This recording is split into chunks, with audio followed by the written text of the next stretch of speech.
మీ car EMI కట్టలేకపోతున్నారా? మీ car EMI మేము కడతాం. ఈ నెంబర్కి కాల్ చేయండి. నమస్తే, వెల్కమ్ టు సుమన్ టీవీ. నేను మీ ప్రేమ్. ఇవాళ మనతో ఉన్నారు తోడు నీడ ఫౌండేషన్ ఫౌండర్ రాజేశ్వరి గారు, లైఫ్ కోచ్. ఎన్నో జీవితాలను మార్చి ఇవాళ మన ముందు ఉన్నారు. అమ్మగారితో మాట్లాడి కొన్ని విషయాలు తెలుసుకుందాం. నమస్తే. నమస్తే ప్రేమ్. చిన్న ప్రశ్న. రీసెంట్గా ఒక సినిమా చూశాను. చెప్పండి. ఒక ముసలావిడ, 70 సంవత్సరాల ముసలావిడ సడన్ గా 20 సంవత్సరాలకి వెళ్ళిపోయింది అనమాట. Oh my baby. ఆమె చేయాలనుకున్నవన్నీ ఆ చిన్నతనంలో అనుకున్నవన్నీ ఈ ఏజ్ లో తీర్చుకునేది. అట్లా మీకేమైనా ఉందా అమ్మా? అసలు సడన్ గా మీరు ఒకవేళ 20 సంవత్సరాలకి వెళ్ళిపోయితే ఎవరికి ఫస్ట్ సారీ చెప్పాలనుకుంటా ఉన్నారు? ఎవరితో మాట్లాడాలనుకుంటా ఉన్నారు? అసలు ఏమి చేయాలనుకుంటా ఉన్నారు? నేను నా పిల్లలకి సారీ చెప్పాలి ముందుగా.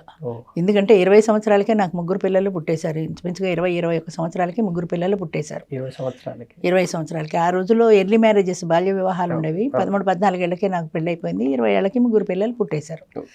అందులో నాకు ప్లస్ పాయింట్ ఏంటంటే 20 సంవత్సరాలకే పిల్లలు పుట్టేయడం వల్ల 40 సంవత్సరాలకి 40-42 వచ్చేటికి పిల్లలు అందరూ సెటిల్ అయిపోయారు. అప్పటికి వాళ్ళకి 20 ఏళ్ళు వచ్చాయి. 18 ఏళ్ళకి అమ్మాయికి పెళ్లి చేసేసాం. 20 ఏళ్ళకి మగ పిల్లలు డిగ్రీలు అయిపోయి ఇంచుమించు ఉద్యోగాలకు కూడా వచ్చేసారు. సో 40 ఏళ్ళకి నాకు బాధ్యతలు తీరిపోయాయి. అది ప్లస్ పాయింట్ అందులో. అయితే ఈ ప్రక్రియలో నేను పిల్లలు పుట్టిన తర్వాత 30 ఏళ్ళకి నేను చదువు మొదలుపెట్టిన తర్వాత పిల్లల ఆలనా పాలనా చూసుకునే అవకాశం దొరకలేదు నాకు. మా పేరెంట్స్ దగ్గర ఉండి నేను చదువుకునేదాన్ని. చేత పిల్లలు, స్కూళ్ళు, క్యారేజీలు, బాక్సులు, భోజనాలు అన్నీ మా అమ్మగారు చూసుకునేవారు. అంచేత పిల్లల బాధ్యత మా అమ్మగారికి వదిలేసి నేను చదువులో పడిన తర్వాత పిల్లలకి నేను టైం కేటాయించలేకపోయాను. ఎందుకంటే పిల్లలు చిన్నపిల్లలుగా ఉన్నప్పుడు ఎక్కువ తల్లికి బాగా దగ్గరగా ఉంటారు పిల్లలు.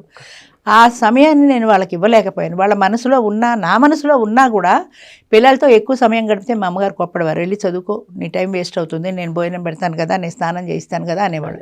దాంతో ఆ భయానికి వచ్చేసేదాన్ని. కానీ నా మైండ్లో మాత్రం ఉండేది, అయ్యో పిల్లల్ని నేను పెంచలేకపోతున్నాను, వాళ్ళకి టైం ఇవ్వలేకపోతున్నాను. ఈ టైంలో ఇన్ని సంవత్సరాల తర్వాత, 50 సంవత్సరాల తర్వాత మీరు అడిగినా కూడా నా గొంతు గద్గదమవుతుంది తలుచుకుంటే. అంచేత వాళ్ళకి తగిన సమయం కేటాయించలేకపోయాను అన్న బాధ నా మనసులో ఉండిపోయింది ఇప్పటికి కూడా. మీరన్నట్టు నాకే 20 ఏళ్ళు వస్తే ఇప్పుడు చదువు సంఖ్య అన్నీ పక్కన పెట్టేసి ధైర్యంగా నా పిల్లలకి తగిన సమయం కేటాయించాలనే కోరిక మాత్రం నాకు చాలా గాఢంగా ఉండిపోయింది. ఇప్పుడు పెద్ద అయిపోయాక పిల్లలందరూ పెద్దవాళ్ళు అయిపోయారు. మా అబ్బాయికి కూడా 50 ఏళ్ళు 60 ఏళ్ళు వచ్చేస్తున్నాయి. కానీ ఇప్పుడు నేను ఎంతవరకు వాళ్ళని ఒళ్ళో కూర్చోబెట్టుకొని ముద్దలు పెట్టగలుగుతాను, ఆ చిన్నతనంలో పక్కన పడుకోబెట్టుకుని కబుర్లు చెప్పగలుగుతాను? చేయలేం కదా. కొన్ని పనులు మనసులో ఉన్నా కూడా అవి తీరని కోరికలుగానే ఉండిపోతాయి. అవి చేయలేం. వెళ్తాను, కాసేపు కూర్చుంటాను, భోజనం చేస్తాను, కబుర్లు చెప్పుకుంటాం, వస్తాం, అంతవరకే. కానీ చిన్నతనంలో వాళ్ళకి తగిన సమయాన్ని నేను కేటాయించలేదు, వాళ్ళ ఆలనా పాలనా చూడలేదు అన్న మనసులో కోరిక మాత్రం చాలా ప్రగాఢంగా ఉండిపోయింది. అంచేత నేను మళ్ళీ 20 ఏళ్ళు వెనక్కి కనుక పెడితే భగవంతుడి దయ వల్ల నా పిల్లలకి కావలసినంత సమయం కేటాయించుకోవాలి. మేమిద్దరం కలిసి ఆనందంగా కబుర్లు చెప్పుకుంటూ, కథలు చెప్పుకుంటూ, పక్కన పడుకొని అమ్మ చెప్పే కథలు వింటూ నా పిల్లలు పెరగాలి, వాళ్ళకి నేను అన్నం పెట్టాలి, వాళ్ళని నేను స్కూళ్ళకి పంపించాలి. ఇలాంటి కోరికలు నా మైండ్లో చాలా ఉండిపోయాయి. అవి తీర్చలేకపోయాను కాబట్టి నేను సారీ కూడా నా పిల్లలకే చెప్తాను. ప్రపంచంలో ఎవరికీ చెప్పను సారీ. ఎందుకంటే ఎవరికీ చెప్పేలాంటి పరిస్థితి రాలేదు నాకు. నా పిల్లలకి మాత్రం సారీ చెప్తాను. ఎందుకంటే నా బాధ్యత నేను సక్రమంగా నిర్వర్తించలేకపోయాను అన్న బాధ నా మనసులో ఉండిపోయింది కాబట్టి నేను సారీ చెప్పాల్సి వస్తే నా పిల్లలకే చెప్తాను. వాళ్ళు కూడా ఎంతో మిస్ అయ్యి ఉంటారు. చాలా చాలా మిస్ అయ్యి ఉంటారు వాళ్ళు కూడా. అయితే అదృష్టం ఏంటంటే ఇంత జరిగినా పెద్ద అయిన తర్వాత వాళ్ళు ఏ రకంగా అమ్మని మిస్ అయ్యారో ఇప్పుడు మాత్రం వాళ్ళు మిస్ అవ్వడానికి ఒప్పుకోరు. అంటే ఏ చిన్న బాధ నా మనసులో కలిగినా కూడా వాళ్ళు ఇమీడియట్గా రియాక్ట్ అవుతారు. అమ్మ బాధపడకూడదు, అమ్మ కళ్ళ నీళ్లు రాకూడదు, అమ్మ సంతోషంగా ఉండాలి అన్నదానికి వాళ్ళు ఎంతైనా సరే వాళ్ళు ప్రయత్నం చేస్తారు. ఆల్రెడీ చూసారు కాబట్టి అది చాలు. దాన్ని ఫేస్ చేయాలనుకోలేదు. అవును, అది చాలు ఈ జీవితానికి అనుకుంటా. నేను మంచి పిల్లలుగా పుట్టడం నేను చేసుకున్న అదృష్టం అది. ఎప్పుడు మీరు ఫీల్ అవ్వలేదమ్మా? అంటే ఆ యవ్వనం, అంటే పిల్లలు మిస్ అయిన ఫీలింగ్ ఉంది. అవును. అంటే ఇంక యవ్వనంలో పెళ్ళి అయినాను అందరిలాగా నేను లేదు, అది నాకు ఎప్పుడూ కలగల. అయితే సొసైటీ పరంగా అనిపించేది. వ్యక్తిగతంగా నా భర్త లేడే అన్న బాధ కంటే కూడా నాకు ఎప్పుడు అనిపించలేదు. సొసైటీ పరంగా దంపతులు ఇద్దరు కలిసి ఫంక్షన్స్కి అటెండ్ అయినప్పుడు, ముఖ్యంగా పిల్లలు స్కూల్ ఫంక్షన్స్కి పేరెంట్స్ని పిలుస్తారు కదా, అలా వెళ్ళినప్పుడు నేను ఒక్కదాన్నే వెళ్లాల్సి వచ్చేది. అలాంటప్పుడు మాత్రము నేను ఒంటరిగా ఉన్నాను అన్న బాధ తప్ప, సొసైటీ పరంగా తప్ప వ్యక్తిగతంగా నేను ఏ రోజు బాధపడలేదు. ఒక తోడు లేదని. ఇప్పుడున్న తల్లిదండ్రులకి వాళ్ళ పిల్లలతో ఎలా ఉండాలి, మీరు పడిన బాధ వాళ్ళు పడకుండా ఉండడానికి అవును. ఏ సలహా చెప్దాం అనుకుంటాను? ఇప్పటి తల్లిదండ్రులు అప్పుడు నాకు తీరిక సమయం లేక నేను పిల్లలకి టైం కేటాయించలేదు. ఇప్పుడు తీరిక సమయం ఉన్నా కూడా పేరెంట్స్ ఎక్కువ మంది ముఖ్యంగా తల్లులు టైం కేటాయించట్లేదు. అంటే సంపన్న కుటుంబాల్లో బాగా పనివాళ్ళని పెట్టుకోవడం అలవాటు. అంచేత ఓ కేర్ టేకర్ లాగా ఓ పనివాళ్ళని పెట్టేసుకుంటారు. ఆ అమ్మాయి ఎత్తుకుంటుంది, ఆ అమ్మాయి ఆడిస్తుంది, ఆ అమ్మాయి అన్నం పెడుతుంది, ఆ అమ్మాయి అన్నీ చూస్తుంది.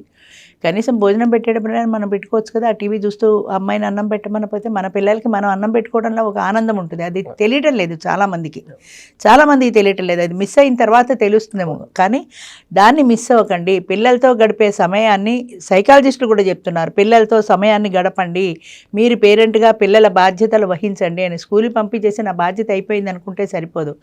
ఈ రోజున ఈ చిన్నపిల్లలు రేపు గడ్డాలు మీసాలు వచ్చి పెద్దవాళ్ళు అయిన తర్వాత మీకు వాళ్ళ బాల్యం కావాలంటే రాదు మళ్ళీ. అంచేత బాల్యంలో పిల్లలకి ముఖ్యంగా సమయం పెట్టండి, వాళ్ళకి సమయం ఇవ్వండి, వాళ్ళ మాటలు విని ఆనందించండి. మీరు చెప్పదలుచుకున్నది ఏదైనా సరే కథల రూపంలో వాళ్ళకి నీతి వాక్యాలు చెప్పండి, నీతి కథలు చెప్పండి. అయితే ఒకటి, ఇప్పుడు నీతి కథలు పిల్లలు కూడా వింటాలా? ఎక్కడో విన్నాను, అదేంటి హరిశ్చంద్రుడు నీతి కథ స్కూల్లో మాస్టర్ చెప్పి, హరిశ్చంద్రుడు సత్య హరిశ్చంద్రుడు అన్నాడు ఆయన్ని, జీవితంలో ఎప్పుడూ అబద్ధం ఆడలేదు, ఎన్ని కష్టాలైనా పడ్డాడు కానీ ఆయన జీవితంలో అబద్ధం ఆడలేదు అని కథ చెప్పి, ఈ కథలో మీకు తెలిసిన నీతి ఏంటి అని అడిగాడు. అంటే ఓ పిల్లాడు చెప్పేట, నేను ప్రాణం పోయినా సరే నిజం చెప్పనండి. ఎందుకంటే నిజం చెప్పడం వల్ల కదా ఇన్ని కష్టాలు వచ్చాయి ఆయనకి. నిజం చెప్పడం ఎందుకు, ఇన్ని కష్టాలు పడ్డం ఎందుకు, ఒక అబద్ధం చెప్తే పోయింది కదా అనిపించింది. అంతేగాని ఆ నీతి నిజాయితీల కోసమని, సత్యవాక్య పరిపాలన కోసమని ఆయన కష్టపడ్డాడు అన్న నీతి ఆ పిల్లాడికి తెలియలే. అంచేత ఇప్పుడు చెప్పినా కూడా యాంటీగానే ఆలోచిస్తున్నారు జనం. అంచేత తల్లిదండ్రులు పిల్లల్ని సరిదిద్దే వయసు అది, 10-12 ఏళ్ల వరకు. ఆ వయసులో మీరు జాగ్రత్తగా, వాళ్ళు టీనేజ్కి వచ్చాక కూడా జాగ్రత్తగా ఉండాలి పిల్లలతో. చాలా జాగ్రత్తగా ఉండండి, వాళ్ళకి సమయాన్ని కేటాయించాలి. వాళ్ళ వ్యక్తిగతమైనటువంటి వాళ్ళ పనులు కానీ అది కానీ మీరు చేసుకుంటే మంచిది, పని వాళ్ళ మీద ఆధారపడకుండా. ఆ పిల్లలకి ప్రేమ ఉంటుంది, అమ్మ నాకు అన్ని చూసింది అని కావాలి. ఎవరో అది ఏ వయసులో అయితే తల్లి ప్రేమ అవసరమో ఆ వయసులో మనం దాన్ని అందివ్వగలగాలి.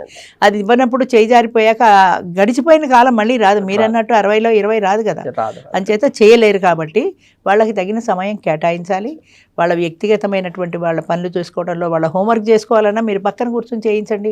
వాళ్ళకి అది ఆ దగ్గర అమ్మ ఉంది అనే ఒక ధైర్యం వస్తుంది. మేము చిన్నప్పుడు అంటే నాకు 30 ఏళ్ళు వచ్చాక మళ్ళీ చదువుకోవడం మొదలుపెట్టా. నా పిల్లలందరూ చిన్నపిల్లలు, అందరం కూర్చొని చదువుకునే వాళ్ళం. తెల్లవారుజాము 4 గంటలకు లేచి, మా అమ్మగారు నాన్నగారు నిద్రపోయేవాళ్ళు కాదు, లేచి వచ్చి కూర్చొని మా పక్కన, మా అమ్మగారు ఏదో పేపర్ పుస్తకం చదువుకునేవారు, మా నాన్నగారు ఆఫీస్ కాగితాలు ముందేసుకుని వాళ్ళు కూడా మాతో పాటే ఉండేవారు. అంతేగాని మీరు చదువుకోండి అనేసి వాళ్ళు పడుకోవాలి. అంచేత వ్యక్తిగతమైనటువంటి శ్రద్ధ వహించాలి పేరెంట్స్. అట్లా వహించినప్పుడే పిల్లలకు కూడా బాధ్యత తెలుస్తుంది. Thank you. Thank you.